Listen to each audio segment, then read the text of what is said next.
자, 그럼 먼저 오늘의 산업 리포트 화면으로 확인하시죠. 자, 오늘의 산업은 보험입니다. 금리 상승, 가까이서 보면 비극이지만 멀리서 보면 희극이다라는 제목이고요. 투자 의견은 손해보험에 대해서는 긍정, 그리고 생명보험에 대해서는 중립적인 의견을 유지했습니다. NH투자증권의 리포트입니다. 최근에 보험주들의 흐름이 좋았습니다. 오늘 같은 장에서도 롯데 손해보험이라든지 흥국화재 같은 종목들은 빨간불을 켜내고 있기도 한데요. 금리 인상에 대한 수혜와 기대감이 긍정적으로 작용을 하고 있는 모습입니다. 이제 어제 한국은행이 기준금리를 1.5%로 상승을 했고 또 미국에서도 계속해서 이 금리 인상이라든지 긴축에 대한 속도를 좀 내고 있는 상황인데요. 리포트에서는 시장금리, 이 국채금리와 보험에 대한 분석을 나타냈습니다. 자, 그럼 먼저 첫 번째 포인트부터 함께 살펴보시죠. 자, 금리 상승은 원칙적으로 보험사의 호재다라는 내용입니다. 시장금리가 가파르게 상승을 하고 있습니다. 국고채 5년물 금리는 지난해 말 2% 초반에서 3월 말에는 2.86%로 85bp 올랐는데요. 4월이 시작된 지 이제 한 2주 정도 지났죠. 현재는 3.2%까지 상승해 있는 상황입니다. 해외 금리도 가파르게 오르고 있어서요. 미국의 5년 금리 역시 지난해 말 1.3%에서 4월 현재는 2.7%로 2배 이상 상승을 했고요. 어제도 미 국채 금리는 올랐습니다. 자, 이러한 모습은 차트로도 확인이 되고 있는데요. 차트 한번 살펴보시죠. 자, 지금 차트에서 진한 파란색으로 나타나 있는 모습이 국고채 5년물이고요. 연한 파란색이 미국 5년물 금리입니다. 2019년에는 하락하는 모습을 살짝 보이는 듯 하다가 19년 말에 횡보하는 모습이 나타나고요. 2020년부터 완만한 상승세를 그렸습니다. 그러다가 지난해 말부터 시작해서 그래프의 각도가 가파르게 변하는 모습이 확인되고 있습니다. 자, 리포트에서는 금리 인상은 일반적으로 보험사에는 호재다라고 밝혔습니다. 구조적으로 금리가 상승할수록 자본이 증가하기 때문인데요. 또 여기에다가 2023년 내년부터 IFRS 17이 도입이 되는데 이 IFRS 17은 국제보험회계 기준으로 보험부채 평가 기준을 원가에서 시가로 변경하는 것을 핵심으로 합니다. 이렇게 될 경우에는 현재 시장 금리를 반영하게 되기 때문에 내년부터는 금리 변동에 따른 기업 가치 변화를 재무제표 그리고 감독 기준에서 확인할 수 있게 된다는 점을 포인트로 짚었습니다. 자, 리포트의 두 번째 포인트 살펴보겠습니다.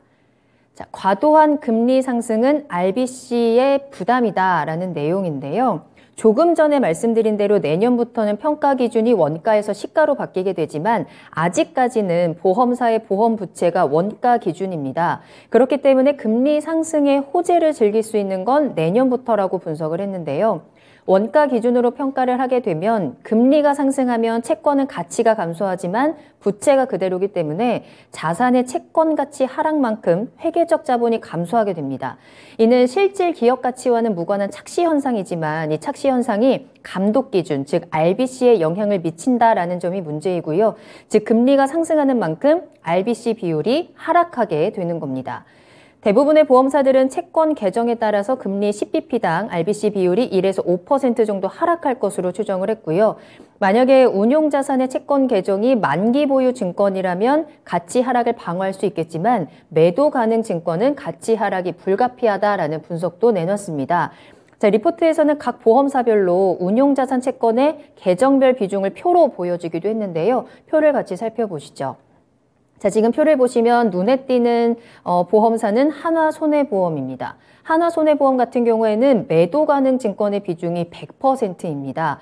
조금 전에 매도 가능 증권은 가치 하락이 불가피하다라고 말씀을 드렸고요. 때문에 한화손해보험은 금리 상승에 따른 RBC 비율 하락에 영향이 있을 것으로 리포트에서는 분석을 했습니다. 또 만기 보유 증권 비중이 많을수록 하락에 대한 방어가 가능하다라고 해석을 하시면 되겠습니다. 자, 마지막 포인트 살펴보겠습니다. 그럼에도 불구하고 이 RBC 부담은 단기 변동성 요인일 뿐이다라는 점을 짚었는데요. 그 이유는 RBC 비율은 올해까지만 적용되는 감독 기준이기 때문입니다. 현 보험부채 회계제도와 감독 기준보다는 내년 이후에 회계제도와 감독 기준이 더 중요한 만큼 지금의 하락에 큰 의미를 둘 필요가 없다라는 설명이고요.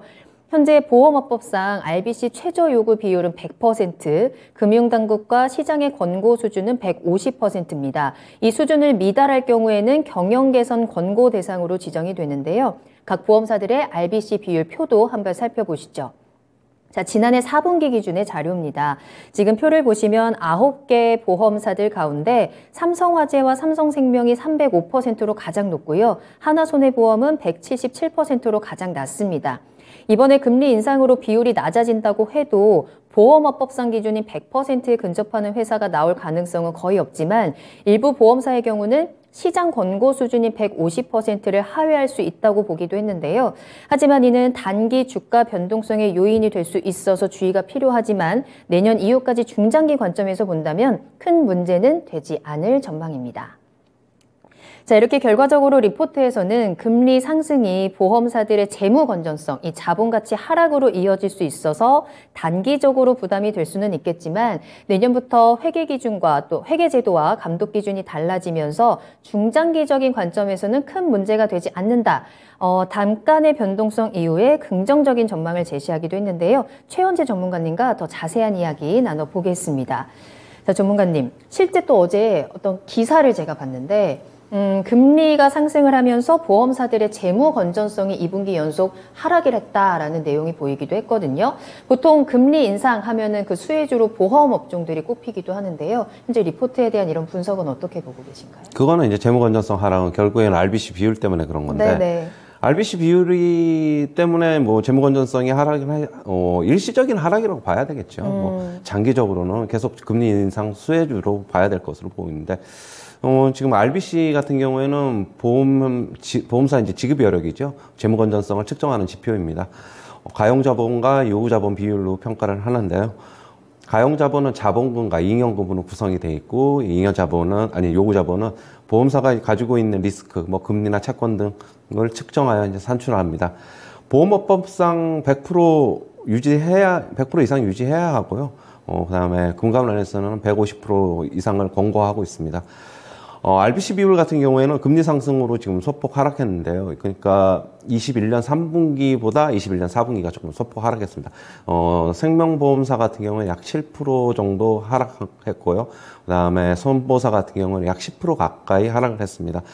결국에는 금리 상승으로 채권평가 이익이 감소한 것이 영향인데요. 아까도 얘기했듯이 RBC는 올해 말까지만 적용이 됩니다. 내년서부터는 적용이 안 되는데, 뭐 지금 내년서부터 이제 채권의 시가평가로 적용이 되기 때문에, 이제 단기적으로 일단 뭐 이런 리스크도 있다. 뭐 그냥 이렇게만 봐야 될 것으로 보고 있고요. 결국에는 RBC 비율이 높은 기업이 지급 여력이 당연히 높겠지요. 대형 보험사 대부분 200% 이상 유지하고 있고요. 일시적 RBC 감소는 주가에 영향이 미미하다 이렇게 보고 있습니다. 지금 삼성생명과 삼성화재는 300% 이상을 지금 RBC 비율을 기록하고 있고, 현대해상과 DB손해보험도 200% 딱 그 근처, 203%죠. 한 그 정도에 딱 있어가지고, 뭐 크게 염려할 거는 없다. 그렇게 보고 있습니다. 그리고 그러나 저는, 결국에는 이런 거는 일시적이고, RBC는 결국에는 지금 재반 여건이 개선되고 있다는 거에 좀 주목을 해봐야 되는데, 실손보험이 지급 기준이 강화가 됐고, 자동차 손해율이 하락하고 있어가지고, 이쪽에서 오히려 초점을 맞춰서, 펀더멘탈에 접근하는 게 맞지 않나 그렇게 보고 있습니다. 그리고 자동차 손해율이 큰 폭으로 개선이 됐는데요. 2월 말 기준으로 전달 대비 한 5% 정도 또 개선이 됐는데요.